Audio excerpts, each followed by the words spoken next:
hacer la presentación del libro Pan y Rosas es, bueno, estamos por el día 25 de noviembre, que es el Día Internacional contra la Violencia, y la mayoría de las entidades hacen actos de diverso tipo, y nosotros pensábamos que, bueno, la mayoría centrará el tema en la violencia.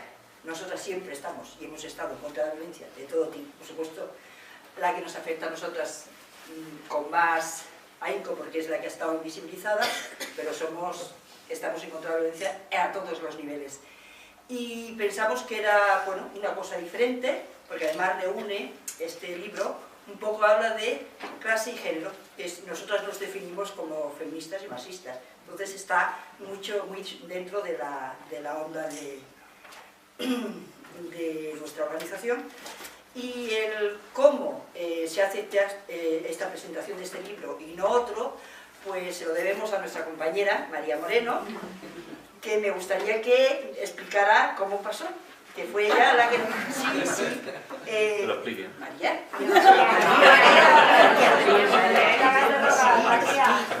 Toma. No, pues Vámonos. pasó una cosa muy grande. Rápido.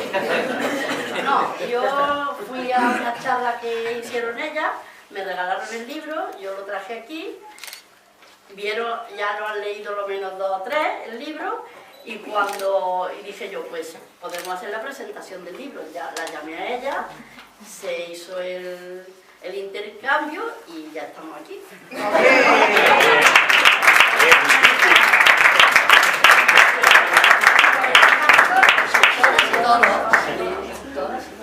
Todas. Ya ella, era tú no la regalamos. Bueno, pues ahora sí. Ahora sí.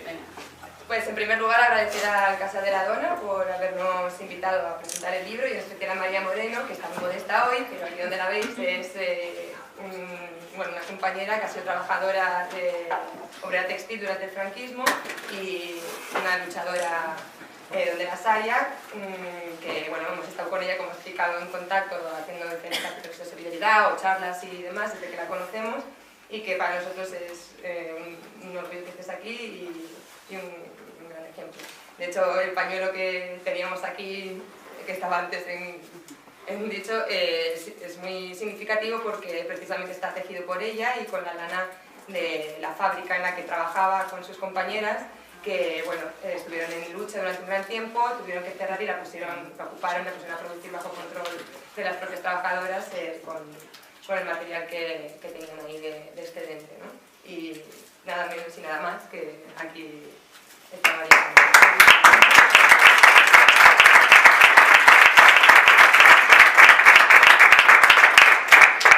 Y bueno, muchas gracias por haber venido, la verdad que estoy muy emocionada. Y bueno, estamos aquí para presentar el libro de Pan y Rosas, que bueno, es Pertenencia de Género y Antagonismo de Clases en el Capitalismo, que está escrito no por nosotras, sino por una compañera, Andrea Datri, que es fundadora de Pan y Rosas, y además de estar especializada en estudios sobre la cuestión de la mujer, y recientemente ha sido candidata a diputada nacional con el Frente de Izquierda de los Trabajadores allí en Argentina.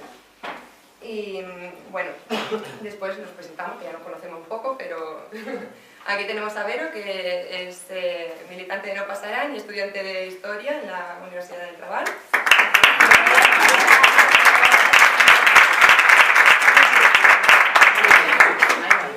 Ángel, militante de Clase contra Clase y educadora social.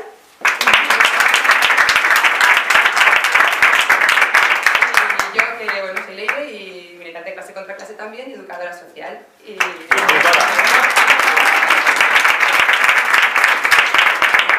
tres somos integrantes de Pan y Rosas en el Estado español. Y bueno, ahora ya. Ahora ya eres escritora. ¿Eh? Ahora escritora ya. Casi. Está en ello. Estoy en ello. En ello. Está en ello. Bueno, este libro se editó por primera vez en el 2004 y aunque ya han pasado 10 años, precisamente en esta última década, algo que ha estado como instalado ha sido la ampliación de derechos como única estrategia. ¿Y esto en qué consiste? Es considerar que la lucha por la liberación de la mujer, por la liberación de las cadenas de opresión y de explotación, se puede llevar a cabo solo o exclusivamente conquistando algunos derechos democráticos o haciendo reformas en los regímenes existentes. Algo que en estos últimos años la mayoría de los movimientos sociales han estado como impulsando. Y está bien, pero no consideramos que sea suficiente. Entonces, frente a esta realidad, lo que han estado haciendo las compañeras allí de Pan y Rosas en Argentina, que es Pan y Rosas es una agrupación de mujeres con carácter anticapitalista, socialista y revolucionario. Y lo que han estado haciendo ha sido juntarse varias generaciones de jóvenes estudiantes y de mujeres trabajadoras para precisamente reflexionar, debatir y cuestionarse, ¿no?, sobre la realidad en el siglo XXI de la mujer, sobre ellas mismas como militantes revolucionarias y sobre, bueno, cómo es la situación actual con este tema, ¿no? Y lo han estado haciendo a la lucha, o sea, al calor de la realidad, de las experiencias colectivas, ¿no?, de las luchas que se están dando en estos últimos 10 años. Y fruto de esta reflexión y de este debatir es que ha salido precisamente esta reedición del libro, ¿no?, que es una ampliación y una corrección al día de hoy de la primera edición que se hizo, y con la intención de que sirva como herramienta de combate, precisamente todo lo que viene en el libro, ¿no? ¿Por qué pertenencia de género y antagonismo de clases en el capitalismo? Pues justamente en el capitalismo, no porque pensemos que el sistema capitalista haya inventado la opresión de género, pero sí que este sistema en el que nos ha tocado vivir, que es el capitalista, lejos de liberar de las cadenas de una opresión que es ancestral, lo que hace es perpetuar estas cadenas de opresión y de explotación como cadenas perpetuas para la gran mayoría de las mujeres del mundo, que somos las mujeres trabajadoras. Entonces el libro lo que aborda, digamos, es la historia del desarrollo del capitalismo y la historia de la lucha de clases, abordando los dos conceptos que son el de explotación y el de opresión, y también aborda la intersección de género y clase. Esto lo explicaremos más en profundidad Verónica y yo más tarde. Y bueno, otra cosa que aborda el libro es como el surgimiento de los diferentes feminismos y el debate, ¿no?, entre los marxistas y estos diferentes feminismos, que será lo que más o menos explique más tarde la compañera Ángeles, ¿vale? Entonces las compañías de clase contra clase no pasarán y, bueno, Pan y Rosas, hemos visto necesario que este libro se reedite aquí en el Estado español porque pensamos que aún tenemos mucho por lo que seguir luchando.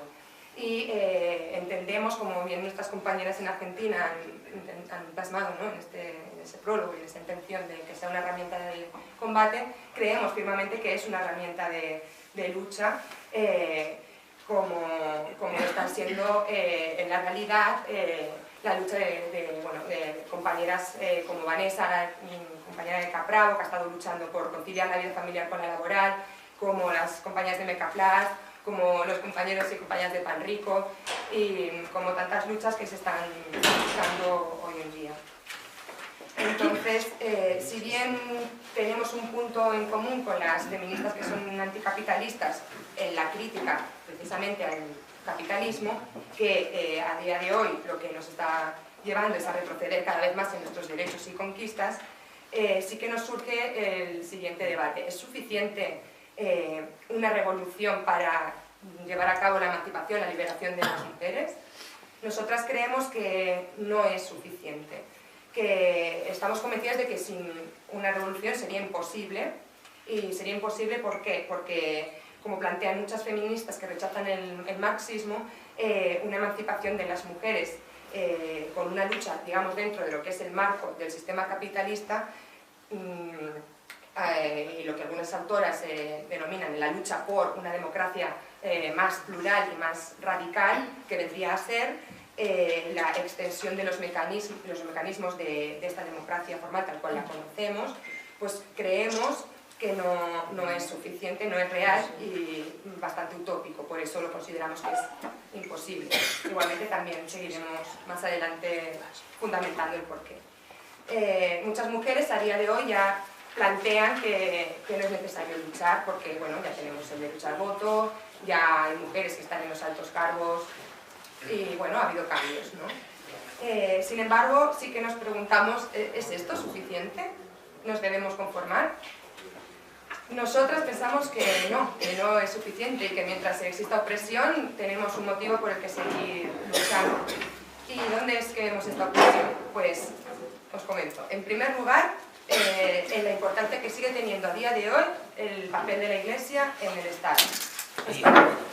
Con su papel conservador y represivo y sus dogmas de moralidad que impiden a cualquier mujer luchadora vivir libremente su sexualidad o abortar o una serie de derechos que no son permitidos o mal vistos por la moral de la Iglesia. En el Estado español, a día de hoy sí que es posible abortar, con ciertas restricciones que además se están endureciendo precisamente con la nueva ley del aborto que está intentando pasar el Partido Popular. Sin embargo, no podemos perder de vista que hay muchos otros países que a día de hoy abortar es totalmente ilegal, lo que conlleva a que muchas mujeres se vean obligadas a hacerlo en clandestinidad, en circunstancias muy insalubres y lo que conlleva numerosas, miles de muertes en todo el mundo, ¿no? Otra forma de represión, que en esto el Estado español, dentro de lo que es Europa, está a la cabeza, es la violencia contra las mujeres que son maltratadas y también asesinadas, ¿no? Causando también pues, miles de muertes en el año. Y estas desigualdades se ven acentuadas por la actual crisis capitalista. Por las dificultades económicas hay una realidad que es que aumenta el número de mujeres que llegan a una situación de tener que llegar a prostituirse o que incluso se ven obligadas a ello porque no tienen otras salidas. En este caso se ven tratadas como meros objetos y bueno, como una mercancía, ¿no? Esta visión de la mujer como objeto realmente la vemos también en casos de violaciones que hoy en día tienen una frecuencia que es realmente escalofriante y que sigue en aumento, ¿no? Además, la crisis también afecta a las mujeres que conservamos todavía nuestro puesto de trabajo con salarios que ya antes históricamente eran inferiores a los de nuestros compañeros trabajadores y que ahora con la crisis pues esto se sigue acentuando. Somos las mujeres las más precarizadas, las que tenemos una mayor cifra de paro y de temporalidad en los puestos de trabajo y esto se ha visto acentuado precisamente con la reforma laboral que también han estado implementando en los últimos años. Además hay una realidad que queda muy bien invisibilizada y es que después de la jornada laboral viene una jornada que no está reconocida, que es la de ir al hogar y encargarse de todas las tareas domésticas, de la crianza y del cuidado de los hijos y de la familia. Y bueno, para las más jóvenes y estudiantes, otro tipo de represión que está también muy instaurado en la sociedad es el de los cánones de belleza, que no nos va a sonar raro o locura, estos cánones que están impuestos, ¿no? Que son exigentes a la mujer por obsesionarse por el culto al cuerpo, el estar delgada, el tener una imagen determinada para agradar a la sociedad, para ser deseable para los hombres, etcétera, etcétera. Al final, esto lo que supone es esto, el crear una imagen de cómo la mujer tiene que ser o no ser, y es una imagen de mujer objeto, de objeto sexual, ¿no? Volvemos a ser relegadas a pura mercancía. Además, tener en cuenta lo que esto implica en muchas jóvenes y en muchas chicas y mujeres que lamentablemente tiene efectos psicológicos y físicos devastadores, llegando a crear enfermedades, ¿no? Bueno, por todas estas razones, las mujeres hemos luchado a lo largo de la historia por las conquistas que tenemos ahora y en la actualidad seguimos luchando por las que nos quedan por conseguir. Lo hemos visto con las milicianas de la Guerra Civil Española, lo vimos con las mujeres obreras textiles durante la franquición, iba a decir, durante el franquismo, como María Moreno, vuelvo a nombrarla porque para mí es un gran ejemplo, y todas sus compañeras folloneras, que ella dice con cariño, como lo hicieron las mujeres en la transición, que estudiaban y trabajaban y que incluso llegaron a ser encarceladas por querer abortar, y como lo siguen haciendo, ¿no? Tantas mujeres trabajadoras, luchadoras y grandes ejemplos de rebeldes y revolucionarias, ¿no? Esto nos dice que nuestra lucha obviamente no ha empezado hoy, aquí, sino que lleva un largo recorrido, pero sin duda hoy más que nunca tiene que continuar, como lo han estado haciendo las mujeres de la primavera árabe o las mineras del carbón de Asturias, o tantas mujeres que en su lugar de trabajo y estudio luchan día a día contra los recortes y contra las consecuencias de la crisis de este sistema capitalista, ¿no? Y es aquí que queremos hacer una mención especial a nuestras queridísimas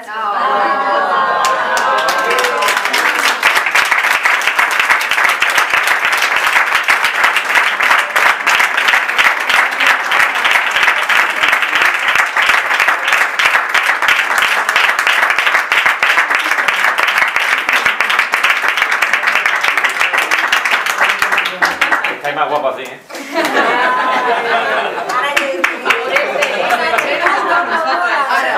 Favorece. Que sois un gran ejemplo de mujeres luchadoras, de mujeres combativas, de mujeres trabajadoras de todo. Que lleváis más de 5 semanas, ya 6 en huelga, en una huelga que es histórica y que consideramos que es histórica no solo porque lo es realmente en los hechos históricos hace 80 años, que no era una huelga tan larga, sino por lo que está pasando y lo que está viviendo al calor de esa lucha, ¿no? Que os conocemos desde el primer día de huelga y que al calor de la lucha os hemos seguido profundamente y que hemos estado ahí con vosotras viendo cómo es el estar día a día en la puerta de la fábrica, cómo es ir a dar la solidaridad a otras fábricas, la caja de resistencia, no sé, es una escuela, para mí ha sido un gran aprendizaje, es un orgullo y un honor teneros aquí. Es una sea muy grande.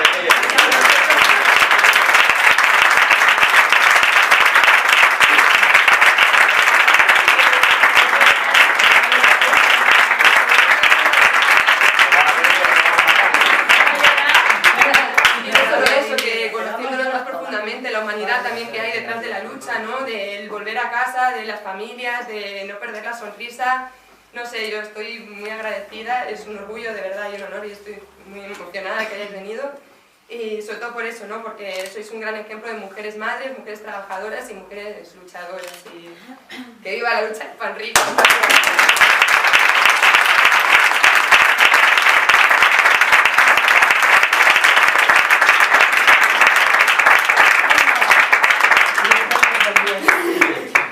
Me vas a hacer llorar más que con la casa de Me vas a hacer llorar más que con la casa de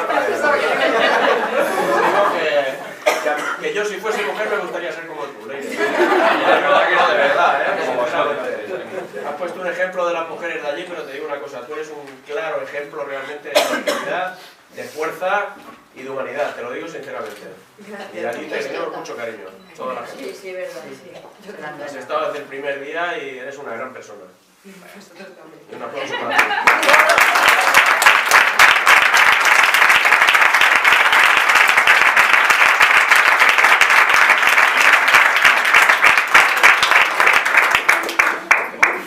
Sí, ahora. Palma es para que te relajes. Me cae la baba. Que va así, que yo te lo digo. Que yo he presentado muchos libros.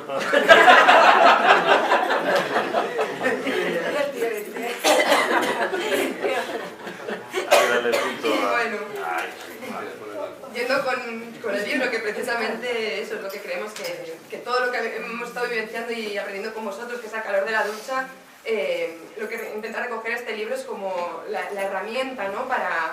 para que eso sea factible.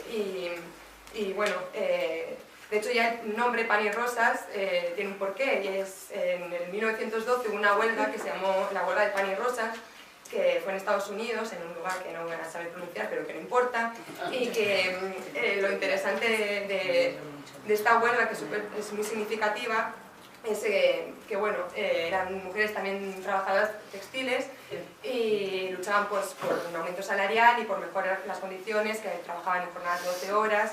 Y bueno, lo significativo es que el comité de empresa de aquella huelga lo que hizo fue facilitar guarderías y comedores sociales, comunitarios, precisamente para que los hijos de los trabajadores y las trabajadoras pudieran estar atendidos y los trabajadores y trabajadoras dedicarse al conflicto y a la lucha. Y no solo eso, hubo familias que se solidarizaron para acoger a los hijos de estos trabajadores mientras estaban luchando. Incluso se hacían charlas y debates con ellos para explicarles el motivo de por qué luchar, ¿no? Y bueno, hay una frase que es eso, que reivindican que queremos el pan y también queremos las rosas. Estoy mezclando cosas, pero un poco este es la esencia, ¿no? Y bueno, en el libro parte de la idea de que la cuestión de la opresión de las mujeres se inscribe precisamente en la historia de la lucha de clases y que, bueno, la opresión está junto a los explotados y oprimidos del sistema capitalista. Entonces aquí entrarían dos conceptos, uno que lo conocemos todos muy bien porque lo vivimos y lo sufrimos cada día en nuestras carnes, que es la explotación, ¿no? Entonces, desde el marxismo se define la explotación como la apropiación del excedente de trabajo que hacen la clase trabajadora por parte de la clase que posee los medios de producción. Entonces luego estaría el otro concepto que es importante también en el libro, que es el concepto de opresión. Y la opresión la definimos como una relación de sometimiento, ¿no?, de un grupo sobre otro por cuestiones de cultura, de sexo o de raciales, ¿sí? Entonces, lo que vendría a ser la opresión es el uso de estas desigualdades que existen entre nosotros para someter y para poner en desventaja a un grupo social concreto. En este caso, y lo que abordamos hoy, es las mujeres, ¿no?, el grupo de las mujeres. Desde aquí, nosotras entendemos que como mujeres no conformamos una clase por ser mujeres, sino que somos un grupo interclasista, es decir, que pertenecemos a las diferentes clases, ¿sí? No somos un grupo diferenciado.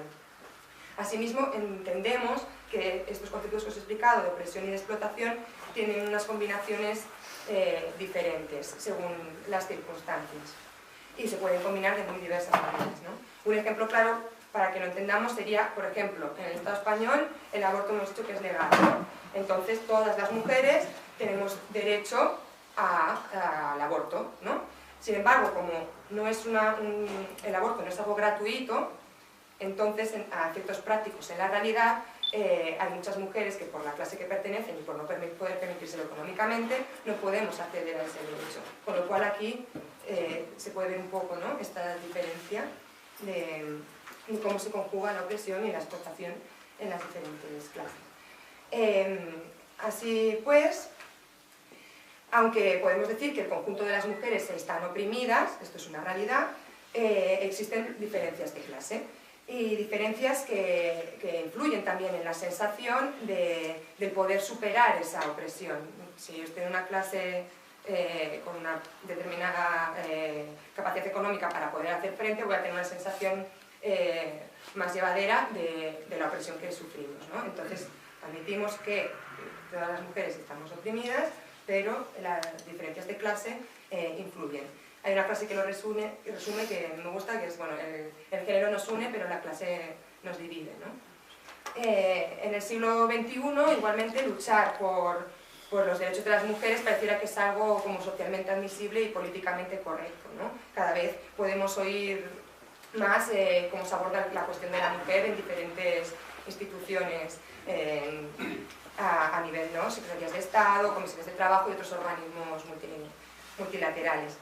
En este sentido aparece un fenómeno que se conoce como el techo de cristal, no sé si lo conocéis, pero que hace referencia a una realidad concreta que es innegable, que es que las mujeres, tanto en los ámbitos académicos como en los laborales, no accedemos a los cargos jerarquizados en la misma proporción que los hombres, aún y todo estando igualmente capacitadas que un hombre. Y hace referencia también al hecho de que las mujeres cobramos entre el 60 y 70% de lo que cobran los hombres por los mismos puestos de de trabajo. Y esta brecha es incluso más fuerte conforme se avanza en la escala salarial, es decir, a cargos más dirigentes, más directivos de empresa o encargadas, las mujeres que tienen estos puestos más superiores tienen mayores diferencias salariales con los hombres que tienen los mismos cargos, ¿sí? Entonces, esto precisamente constata lo que venía a explicaros antes, de que la opresión de las mujeres se manifiesta en todas las clases sociales, pero la mitad de la humanidad no se reparte equitativamente entre las distintas clases. Entonces, si de la humanidad el 50% somos mujeres, de los 1.300 millones de pobres que hay en el mundo, el 70% son mujeres. Y tan solo un 1% de toda la propiedad privada que existe en el mundo está en manos de mujeres. Más o menos para que nos hagamos una idea de las proporcionalidades Así nos luce el pelo. de cómo están repartidos. Entonces, ante esta realidad, si presentamos una perspectiva de clase, es porque, aun reconociendo la opresión que sufre la mitad de la población, pertenezca a la clase que pertenezca, consideramos que la opresión de todas las mujeres está legitimada por el sistema capitalista, un sistema basado precisamente en la explotación de una enorme mayoría, ¿qué estoy diciendo? La explotación de la enorme... Eso es directo. La explotación de la enorme mayoría de la humanidad, nosotros trabajadores, por una pequeña minoría de parásitos capitalistas.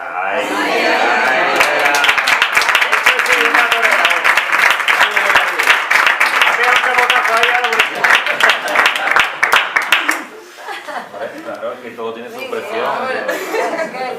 Directo es. Los programas están todos indiferidos. Y bueno, que es este sistema, precisamente el sistema capitalista, el que perpetúa, ¿no?, las desigualdades y las jerarquías para precisamente continuar funcionando, ¿no? Sin esa división y sin esa jerarquización y atomización no podría existir.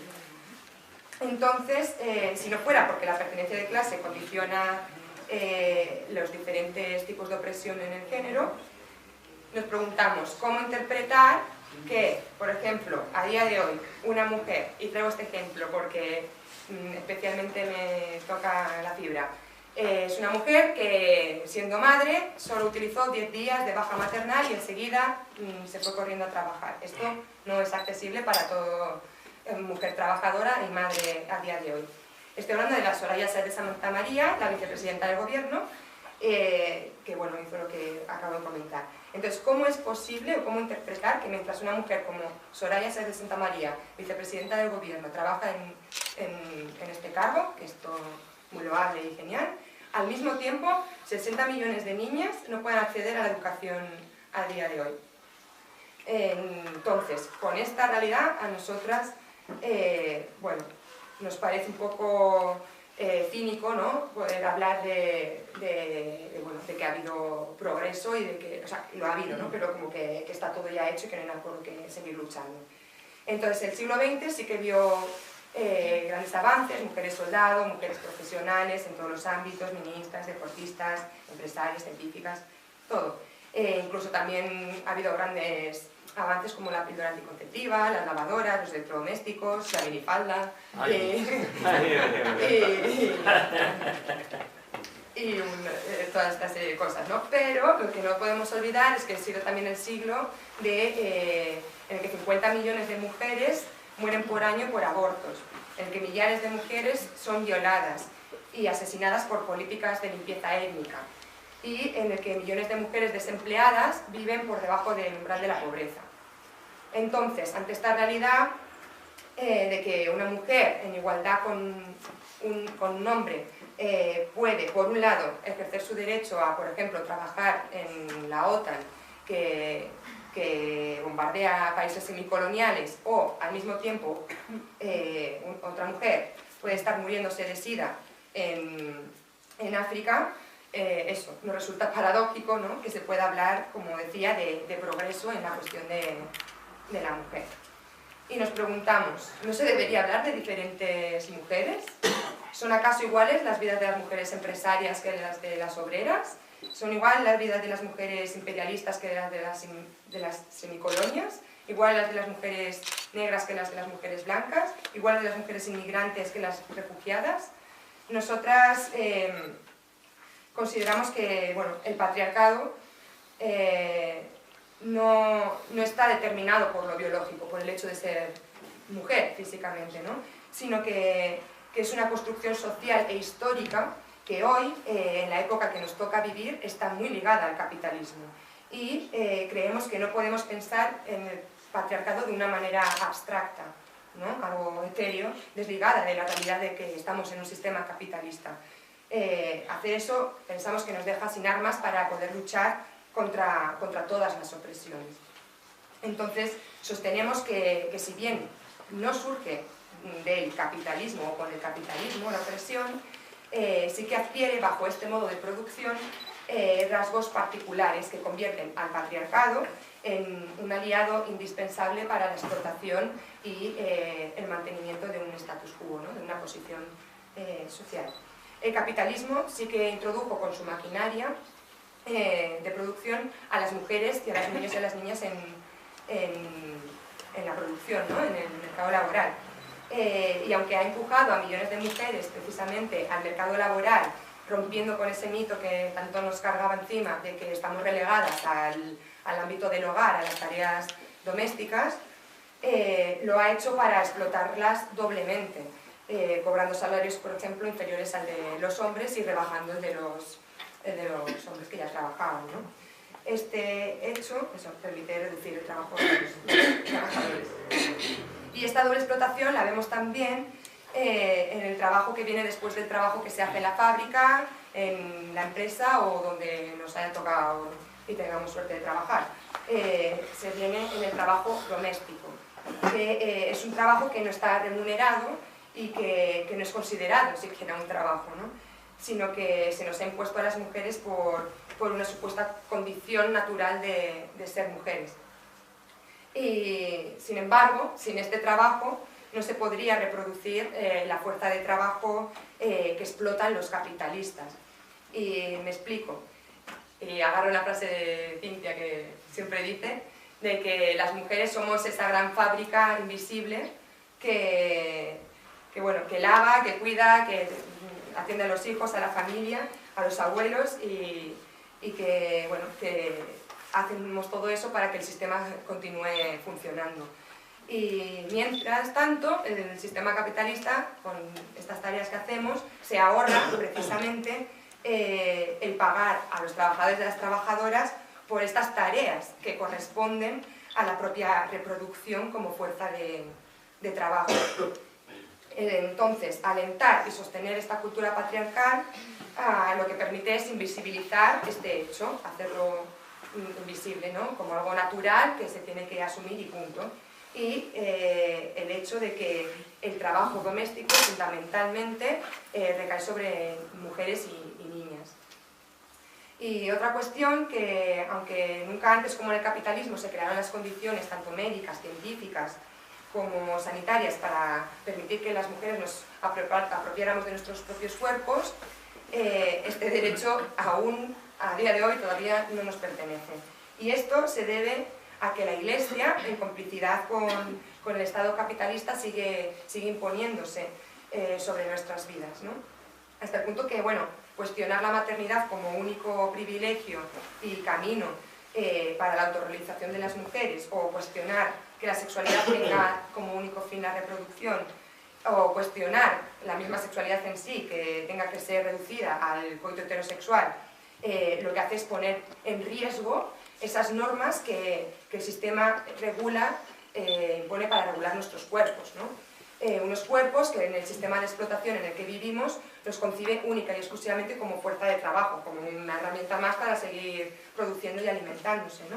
Y son cuerpos que nos someten a los estereotipos, como comentaba antes, de belleza, y un largo etcétera, que lo único que lleva es alienarnos y transformarnos en una mercancía más en el mundo de las mercancías, ¿no? Sin embargo, con el surgimiento y el desarrollo del capitalismo no solo aumentó la explotación y la opresión de las mujeres, sino que por suerte también cambió las formas, digamos, o se dieron cambios profundos en las formas de lucha y de resistencia de las mujeres contra precisamente estas cadenas de opresión y explotación, ¿no? Y ya a finales del siglo XVIII, para las revoluciones burguesas, surgió el feminismo como movimiento social y como también corriente teórica, política e ideológica. Y fue eso, a partir de este siglo XVIII que cuando surgió el feminismo como una realidad, fue recorriendo todos los siglos XIX y XX hasta nuestros días, tomando diferentes formas y transformándose en diferentes prácticas hasta hoy, que Verónica va a continuar en breve con este tema, ¿vale? Y nada, desde Pan y Rosas, y así lo expresa el libro, sí que seguimos sosteniendo que la lucha de clases es el motor de la historia y que es la clase obrera el sujeto de revolución social y la que nos va a liberar de la esclavitud tanto asalariada como de la opresión, atacando al capitalismo en su corazón. Y hoy esta clase cuenta en sus filas con millones de mujeres, ahí tenemos un montón, y es nuestra convicción que las mujeres de la clase obrera tomarán parte fundamental de estas batallas futuras por derrocar totalmente a las clases explotadoras. Y bueno, ahora va a continuar Vero con una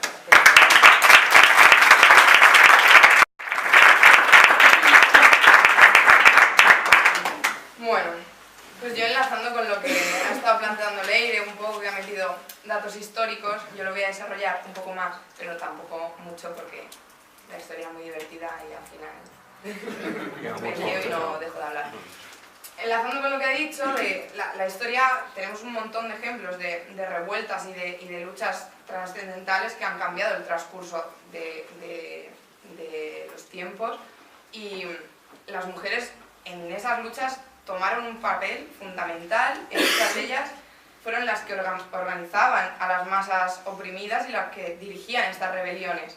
Y sin embargo hay toda una corriente histórica, social, etcétera, que quiere invisibilizar este papel de las mujeres o que lo pone como casos excepcionales, y nosotras no pensamos que sean casos excepcionales. Y en el libro se rescatan ejemplos de muchas mujeres que participaron en estos procesos históricos y que jugaron un papel muy importante para levantar a todos estos sectores populares, y ahora vamos a resaltar unos cuantos simplemente para rebatir esta visión de que las mujeres no tuvieron nada que ver con los procesos revolucionarios que se dieron durante toda la historia. Bueno, en primer lugar, hablar de la Revolución Francesa. En la Revolución Francesa, en el estallido, antes de que estallara la Revolución Francesa como conocemos, jugaron un papel muy importante las mujeres de dos barrios populares de París, que hicieron una marcha ante el ayuntamiento o el municipio que se llamaba entonces, para pedir el acceso general al pan para sus familias, y después de eso hicieron una marcha hacia Versalles, donde estaban los reyes, con la intención de sacar a los reyes del palacio y llevarlos a París a ser juzgados públicamente. Entonces, esta marcha se convirtió en el motor de la Revolución Francesa, que, como todos sabemos, cambió el transcurso histórico. Y esto no queda simplemente en la Revolución Francesa. En muchos procesos históricos vemos cómo las mujeres juegan este papel tan importante y es omitido en la mayoría de los casos. Resaltar que la sociedad del siglo XVIII estaba dividida en estamentos.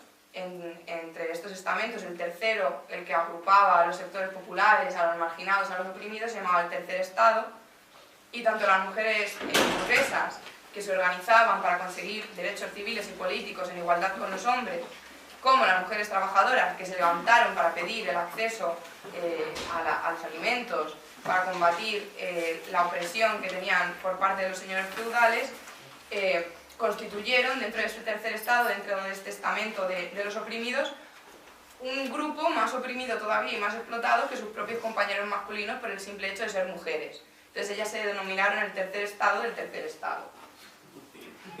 Gracias a estas primeras revueltas, gracias a la Revolución Francesa y a estas primeras rebeliones que movieron y que organizaron a las mujeres y que ellas organizaron estas rebeliones, se rompió con el aislacionismo que había en el hogar por parte de las mujeres, porque empezaron a participar en las asambleas populares, en mítines, en la vida política y en la vida pública, y entonces consiguieron dejar de estar relegadas al papel de ama de casa en el hogar. Otro proceso relevante que hay que destacar para entender luego sobre todo la evolución del feminismo es el proceso de industrialización. El capitalismo, mediante la revolución industrial, genera a la mujer trabajadora y al generarla la convierte en un problema de la sociedad, la hace visible y hace que no se pueda esquivar el problema de la mujer trabajadora,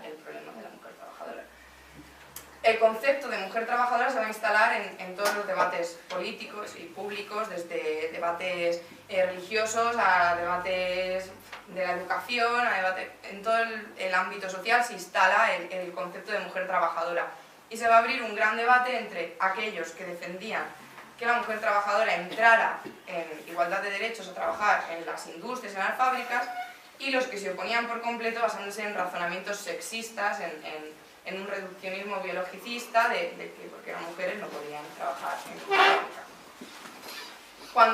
Cuando consiguen entrar al mundo laboral, se van a encontrar con la oposición tanto de sus familias, como de sus propios compañeros de trabajo, como de los sindicatos. Los sindicatos se van a oponer, van a hacer toda una lucha, van a oponerse completamente a que las mujeres entraran a trabajar en las fábricas. Y esto no se entiende si no decimos que la patronal, cuando entran las mujeres a trabajar, las usan para bajar el salario a los hombres. Entonces va a generar toda una confrontación de mujeres y hombres trabajadoras para que las mujeres no entrasen. Entonces, ¿qué hacen las mujeres ante esta marginación sindical? Crean sus propios sindicatos, sus propias organizaciones y se agrupan en sindicatos de mujeres para luchar por su incorporación al trabajo y por su igualdad de derechos en el trabajo. El frente único que se ve en la Revolución Francesa, sobre todo entre la burguesía y el proletariado, para luchar tanto contra la aristocracia como contra el clero, se desintegra. Y se desintegra por completo durante la Comuna de París de 1871, en la que se produce un enfrentamiento armado entre la burguesía y el proletariado. Y este enfrentamiento lo que va a hacer es que las mujeres se posicionen o en un lado o en otro de la barricada según los intereses de su propia clase. Que se posicionen en un lado o en otro de la barricada repercute en que la lucha por sus derechos también se vea dividida.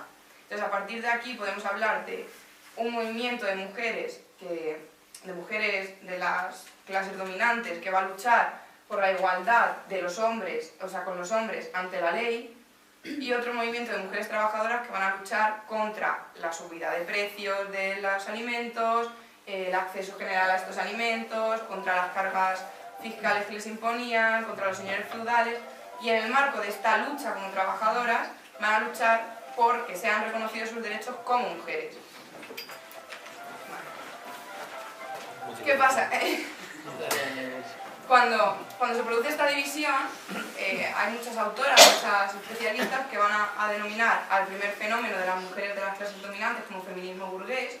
Este feminismo burgués, de carácter más político e ideológico desde un primer momento, va a impulsar numerosas publicaciones feministas y un montón de organizaciones de mujeres que van a luchar por esto que he dicho, de la igualdad con los hombres ante la ley, ante el civil, ante la sociedad, pero la igualdad de los hombres de su clase.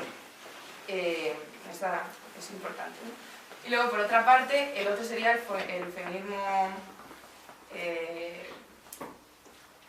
proletario o socialista, y dentro de este feminismo socialista habría una subdivisión que estaría el feminismo reformista, que cree que dentro del capitalismo se puede llegar a una mejora de la condición de la clase trabajadora, y el feminismo revolucionario, que cree que solo con la desaparición del capitalismo y de la explotación que este genera y con la creación de una nueva sociedad se puede acabar con la explotación de la clase trabajadora y con la opresión a sus sectores marginados, entre los que estaría la mujer. En el libro se desarrollan tanto uno como otro y se explican sus diferencias, sus postulados, sus mayores referentes, sus influencias, la influencia que tuvo y que tiene el feminismo de hoy en día, así que no me enrollo más en ese aspecto.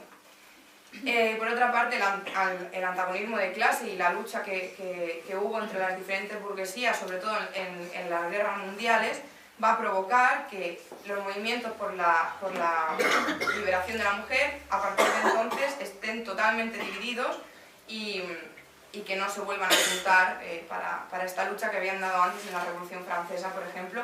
¿Y esto qué nos muestra? Esto nos muestra que la perspectiva de clase no puede estar ausente cuando luchamos contra la opresión patriarcal. Al comienzo de la Primera Guerra Mundial va a haber una introducción masiva de mujeres a las fábricas, a las oficinas estatales, a todos los puestos de trabajo que los hombres dejaban libres al irse al frente, ¿no? ¿Qué pasaba? Que estas mujeres que empezaban a trabajar ahora masivamente, sobre todo en Europa, tenían la doble jornada laboral cuando llegaban a sus casas. ¿Esto qué produjo? Produjo un aumento impresionante de las tasas de mortalidad femenina y de las tasas de enfermedades psicológicas, sobre todo neurosis y depresión, en esta época. Es impresionante. ¿Qué pasa cuando acaba la Primera Guerra Mundial? Que los gobiernos le pegan la patada a estas mujeres trabajadoras, no quieren que se recluyan otra vez en su casa, y estas mujeres presentan una respuesta firme, contundente ante esta imposición que les hace el Estado. Se producen movilizaciones inmensas en contra de esta medida porque las mujeres habían experimentado una leve independencia económica que no querían perder y también habían experimentado la autorrealización del trabajo, no solo doméstico, sino el de fuera de su hogar, y no querían perder esa sensación de independencia. Entonces se van a oponer a esta medida estatal. Por otra parte, cuando empiezan a meterse en las fábricas, en los puestos de trabajo, esta nueva generación de mujeres trabajadoras es la primera que se opone a la entrada de sus países a la guerra mundial. En esto juega un papel muy importante Clara Zetkin, que el libro lo destaca en más profundidad, porque intenta agrupar a estas mujeres críticas, lanza un llamamiento a las mujeres socialistas y convocan una conferencia en Berna, en Suiza, para ver cómo pueden plantar cara a la guerra imperialista. A esta conferencia acuden 70 delegadas de diferentes países y la resolución que se saca de esta conferencia es plantarle cara a la guerra imperialista con la consigna de guerra a la guerra, mientras que las mujeres burguesas, el feminismo burgués, las mujeres que integraban el movimiento del feminismo burgués, dejan aparcado durante la época de las guerras mundiales la lucha por los derechos de las mujeres y se centran en la defensa de la nación, apoyando la entrada de sus países a las guerras mundiales. Ahora, el que las mujeres trabajadoras planten cara a las guerras mundiales, que sean las primeras en plantarle cara, es importante, ¿no? Porque la conferencia de Berna se produce 6 meses antes de que la ala más revolucionaria, más izquierda de la Segunda Internacional, condene por su parte la entrada de sus países a las guerras mundiales. O sea, que es dentro de lo progresivo de todo esto, las mujeres están a la cabeza de esta condena. Y eso también llama la atención bastante. Y también se omite. Y en un momento en el que en Europa y sobre todo en Estados Unidos empieza a surgir un movimiento feminista por la igualdad centrado en la lucha por el derecho al voto, el feminismo presenta un concepto más profundo el feminismo, no el socialismo, dicho feminismo, socialismo, presenta un concepto más profundo de igualitarismo que no se va a limitar a los derechos formales, sino que contempla la explotación a la que se encontraban sometidas millones de mujeres trabajadoras, denominándolas el sector más explotado dentro del proletariado, una visión que en muchos casos las feministas no tenían en cuenta y por lo que no luchaban. Los marxistas y las marxistas plantearon que la igualdad ante la ley no conlleva necesariamente una igualdad ante la vida para las mujeres, que no era suficiente luchar por la igualdad ante la ley. Y esto, sobre todo, esta puesta en práctica de la igualdad ante la vida lo va a demostrar, lo va a desarrollar la Revolución Rusa de 1917, como también explica el libro más en profundidad, donde la cuestión de género se va a poner en marcha, se va a poner en la práctica.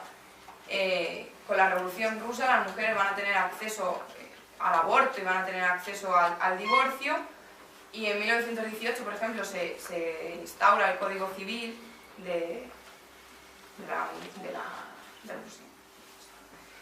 Y en este código lo importante es, aparte de que se garantiza el derecho al aborto, se garantiza el derecho al divorcio, se suprime la categoría de ilegitimidad de los hijos y de las hijas, y que ahora van a tener los mismos derechos, hayan nacido dentro o fuera del matrimonio legal, por lo que es una medida para sacar de las calles a millones de niños y de niñas que por depender de una madre soltera sin recursos se ven en la miseria, se ven, pasan hambre, se llegan a prostituir. Esta medida de quitar la categoría de ilegitimidad supone que estos niños puedan tener una vida mejor y un futuro mejor. Aparte también se va a reconocer el matrimonio como una unión entre iguales, no como, o sea, se quita lo sagrado del matrimonio, lo que tiene que ver con la institución de la Iglesia, y se va a decir que es una unión entre iguales. Se van a quitar muchos derechos y obligaciones que estaban dentro de la idea del matrimonio eclesiástico, y que sobre todo recaía en las mujeres, ¿no? Como es la obligación de fidelidad total hacia el marido, la obligación de sumisión, esto se suprime con el Código Civil. Y para resumir así un poco, porque son muchas más las medidas, con los postulados de las teóricas y de los teóricos marxistas se van a sentar las bases para desarrollar tanto una nueva sociedad como una plena emancipación de las mujeres. Por desgracia, esta nueva sociedad y esta plena emancipación de las mujeres no se va a llevar nunca a cabo por la instauración de la burocracia estalinista. Esta instauración de la burocracia estalinista va a aplastar todos los avances de la cuestión de género.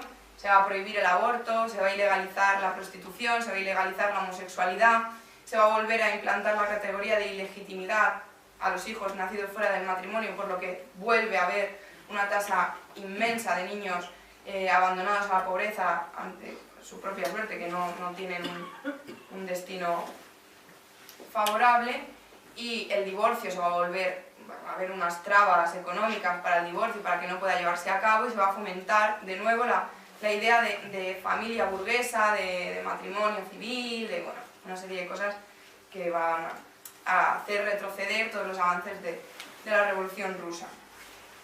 Después de esta,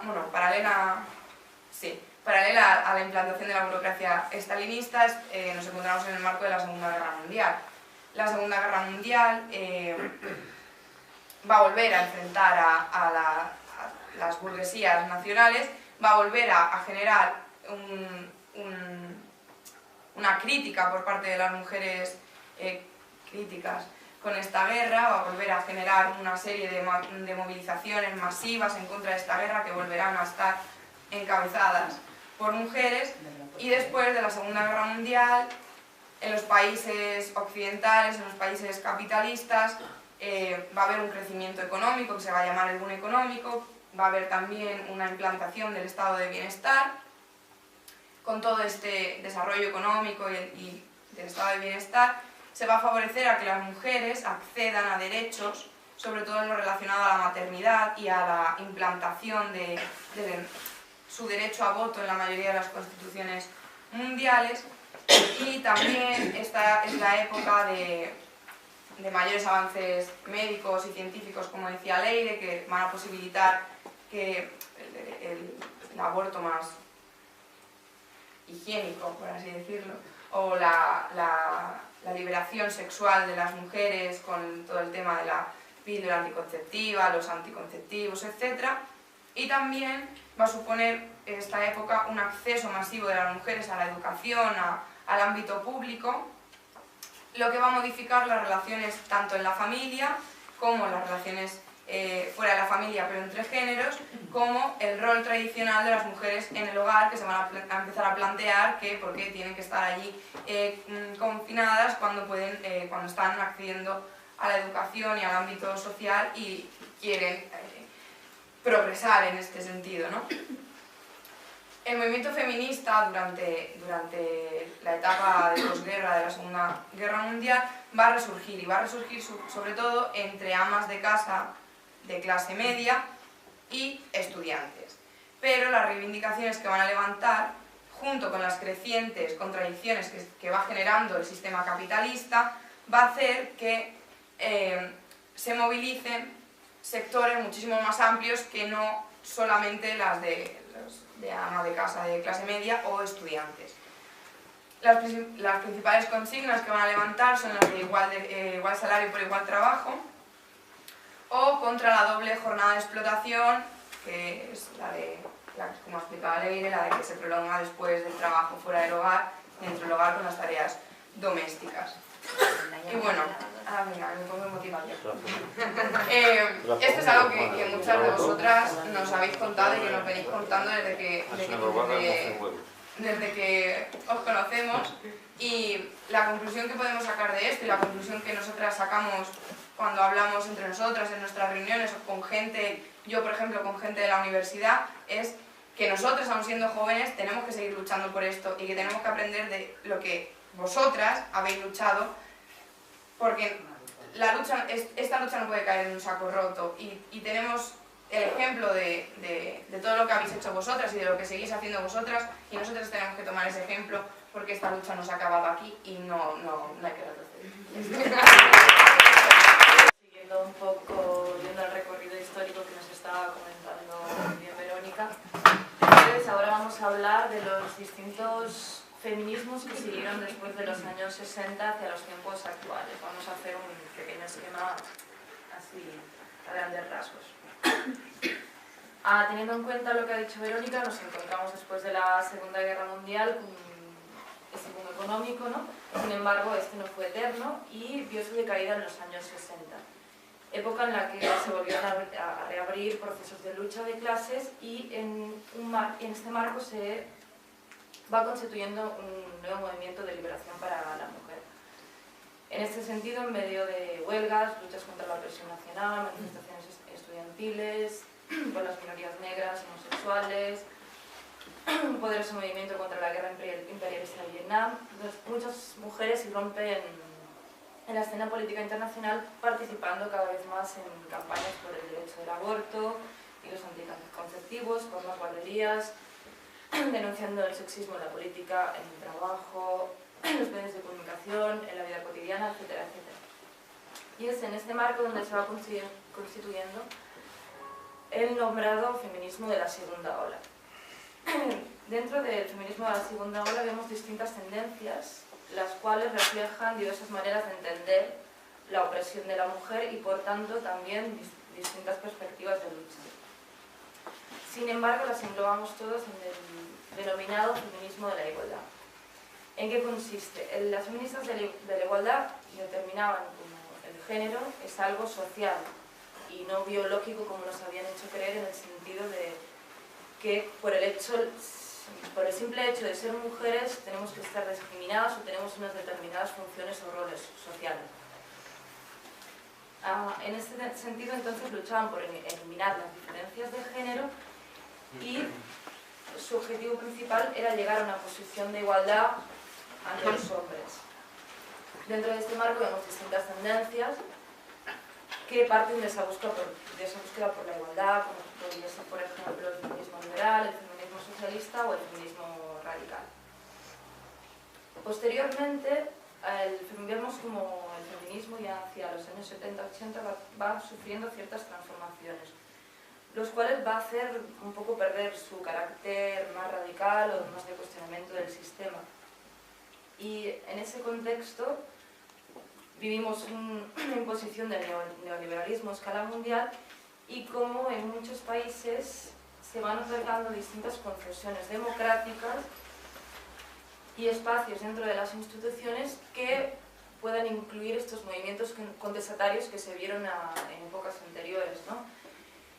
Y así se multiplicaron las ONGs, presencia de programas institucionales en academias, universidades, en organismos gubernamentales. Y este proceso, que parecía ser un proceso de reconocimiento, ¿no?, de los derechos de las minorías, lo que provoca también es una institucionalización de los distintos movimientos sociales, así como del movimiento feminista. Es en este marco donde se desarrolla lo que se va a nombrar feminismo de la diferencia, que se caracteriza por lo que busca es revalorizar los aspectos diferenciales de las mujeres ante los hombres.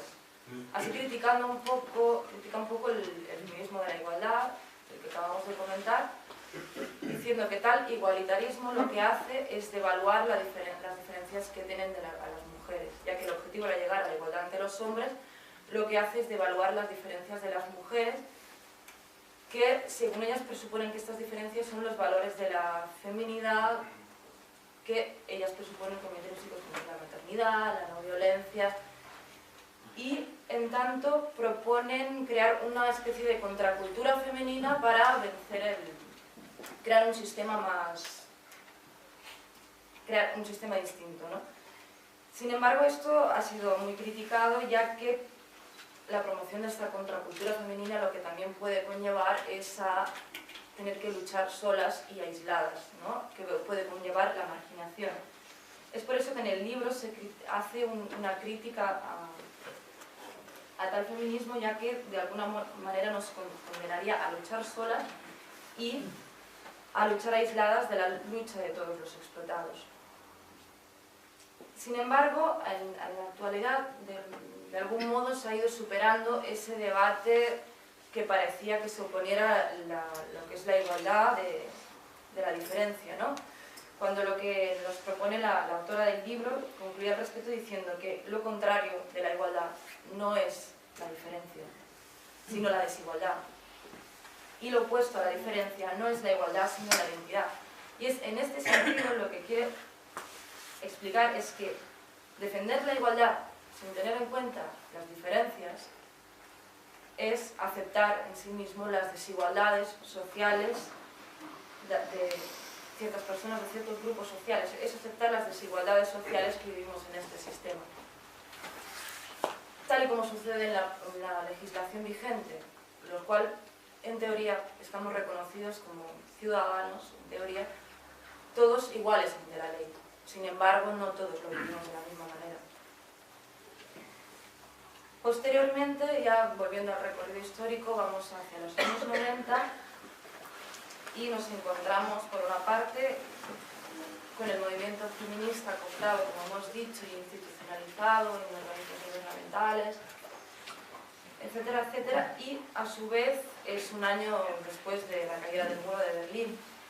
Y esto supone toda una restauración capitalista de la URSS, la cual hace que se prepondere este neoliberalismo y el poder del capitalismo, en el sentido de que se muestra como nos hacen ver que dicen que el comunismo ya no sirve de nada y que el capitalismo es el único sistema posible y realista. Y todos podemos recordar en esa época cómo se empieza a hablar de lo que es el fin de la historia, el fin de las ideologías, que nos intentan hacer creer que la lucha de clases ya no tiene sentido, etcétera, etcétera. Y esta de alguna forma ha calado profundamente en gran parte de los movimientos sociales, así como también de la izquierda política, donde nos hacen creer que este sistema es incambiable, de que no podemos vencer este sistema, donde nos hacen creer que ya no existen clases sociales, ya no existen diferencias, y donde nos hacen creer que la lucha de clases ya no tiene sentido.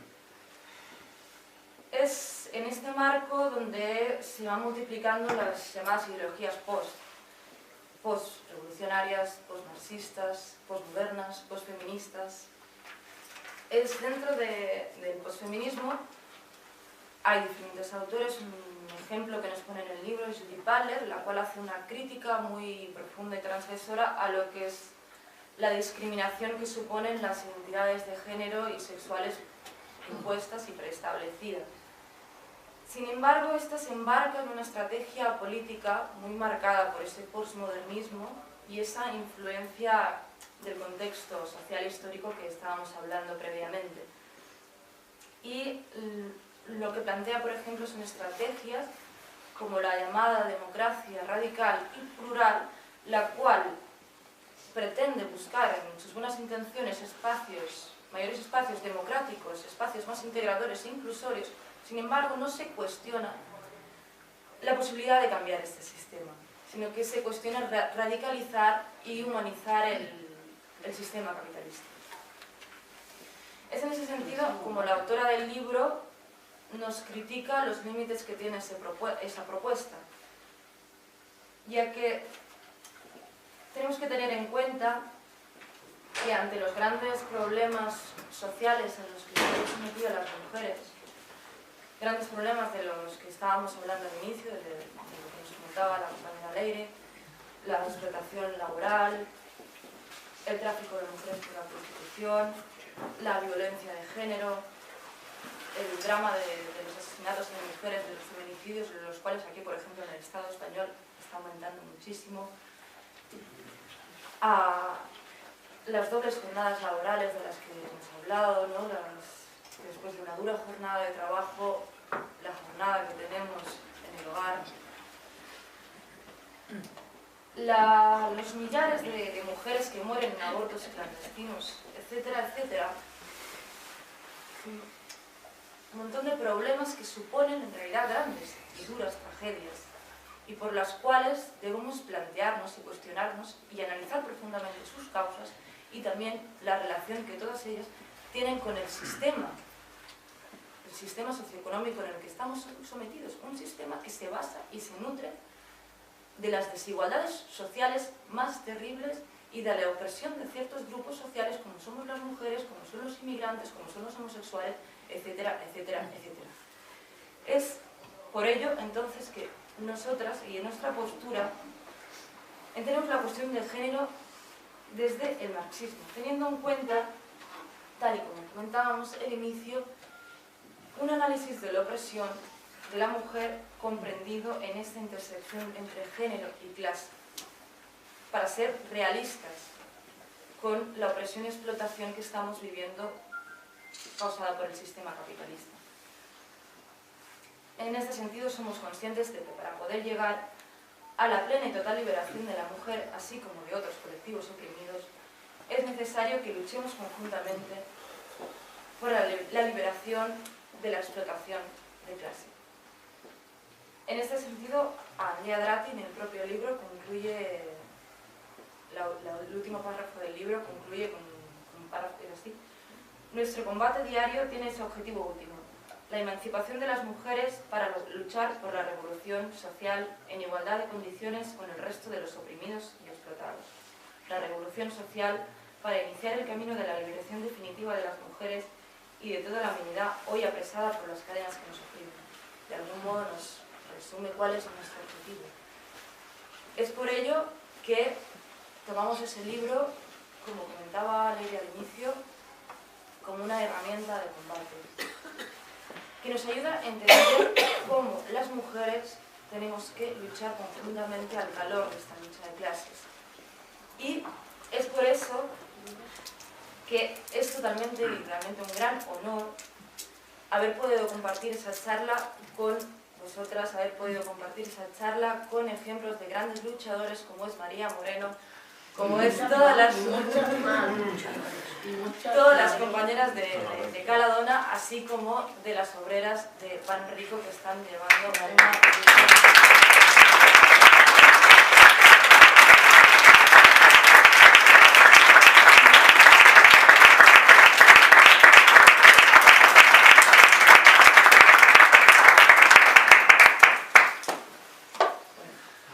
Ya estamos finalizando y bueno, básicamente ya por acabar queríamos hacer un pequeño inciso y dedicar también esta presentación del libro a una compañera de Pan y Rosas de Chile, a la cual es una compañera transexual y fue agredida brutalmente el pasado 15 de noviembre, y aparte de ser agredida sigue recibiendo muchas amenazas y demás, y está siendo un caso, como tantos otros, básicamente lo que estamos hablando, un caso que tiene totalmente impunidad hacia sus agresores. La policía no está haciendo ni caso al respecto, y es por ello que, teniendo en cuenta que el próximo lunes es como se comentaba previamente, es el Día Internacional en contra de la Violencia de Género, queremos hacer un acto respecto a eso, un acto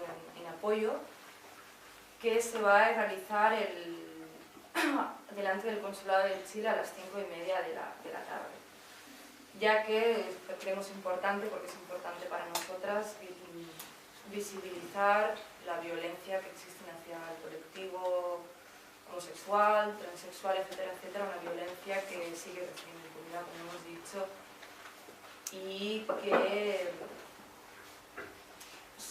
el colectivo homosexual sigue siendo actualmente discriminado y estigmatizado moderadamente en pleno siglo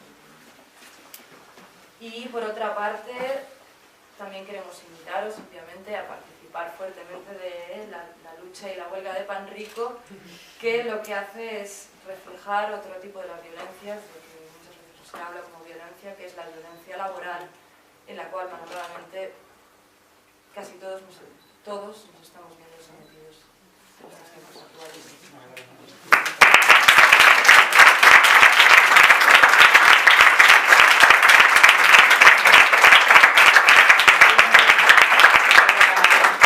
Para finalizar el acto, desde que todos y todas las que queráis y podáis compréis el libro, porque ya veis que es interesantísimo, que no deberíamos perdernoslo ninguno de nosotros. Si alguno o alguna de vosotras de Panrico quiere decir unas palabras, pues que tenéis está abierto. Si alguna de estaríamos encantadas de escucharos. Está por favor del actor, una mujer, sois capaces de llevar adelante la lucha que estáis llevando, esto no es nada. Que si estas son el futuro de las mujeres que se presentan peleando por sus derechos, y yo creo que pues la verdad es que tienen futuro. Las mujeres que lo están defendiendo, nosotros las hemos visto allí al lado nuestro, y gritando y con mucha valentía y con mucho sentimiento. No sé, yo creo que lo que han expuesto aquí realmente es toda la verdad. Yo creo que todos lo sabemos, y que espero que se consiga realmente lo que realmente en el libro se dice, y que todos al final sabemos. Unos lo niegan de una manera, a veces hacen chistes y tal, pero sí que es cierto que realmente siguen habiendo muchas diferencias entre nosotros, y estamos hablando aquí en Occidente. En otros países todavía queda un recorrido por hacer. Pero bueno, en esa pelea que estáis haciendo vosotras, desde el feminismo, yo creo que sí que es cierto. Hay mucha gente que ya piensa que ya no hay nada que hacer, que ya parece que todo está igual, pero no es cierto. Hay todavía que aleccionar a muchos tíos, incluido yo. Y no, sinceramente es cierto, y darnos cuenta de que realmente es así, que todavía la mujer tiene mucho que alcanzar. En esta crisis, sobre todo, la mayoría de las directivas que estaban trabajando en empresas perdieron su puesto de trabajo para poner hombres ahí. Probablemente porque somos un poquito más hijos de puta, hablando mal. Y probablemente yo creo, y además estoy convencido y pienso, que el mundo, por lo menos tendrían que tener una oportunidad para que el mundo realmente lo gobernasen las mujeres, para poder comprobar realmente qué diferencias hay. Sería interesante. Yo pienso que cambiaría para mejor, porque todos nosotros tenemos una madre, tenemos una hermana, tenemos una mujer, y sabemos realmente que ellas son el motor, que tiran de todo esto. Y que creo que es así. Creo que las mujeres deberían de mandar, no a la sombra, como dicen, no detrás de un hombre, sino mandar realmente con el poder auténtico, económico, político. Sería interesante. Yo me atrevería a estar unos años así a ver qué pasa.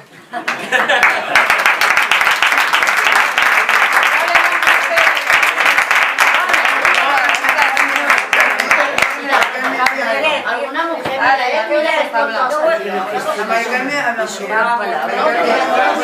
Solamente agradeceros el apoyo que hemos tenido con vosotros siempre, Y nada más, es que no tengo palabras, ¿qué voy a decir? Que sois una valiente, que lucháis un montón y ya está, que sigáis así. Que sois el Soy más futuro, luchadora sois que el vosotras futuro. todavía. Que sigáis así porque Sí, realmente, gracias. joder, nos alegra un montón. ¿Verdad que sí? Y orgullosa de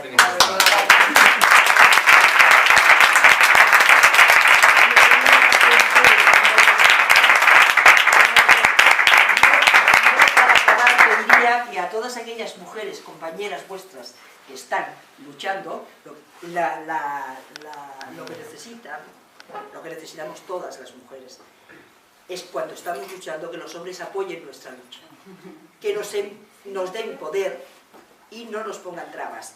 Y en ese sentido, las mujeres sabemos que si queremos conseguir algo, tiene que ser en compañía de los hombres. Esa es la lucha. Poder ir avanzando todos y todas en el mismo camino. Solas no lo conseguiremos y vosotros solos tampoco.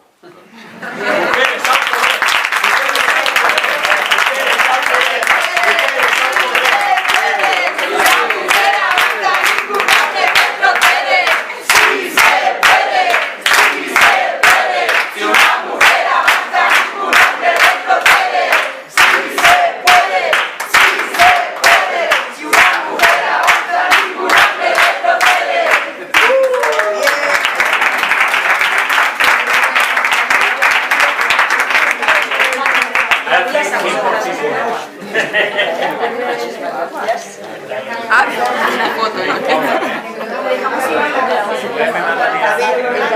¿Se ve bien? Tampoco me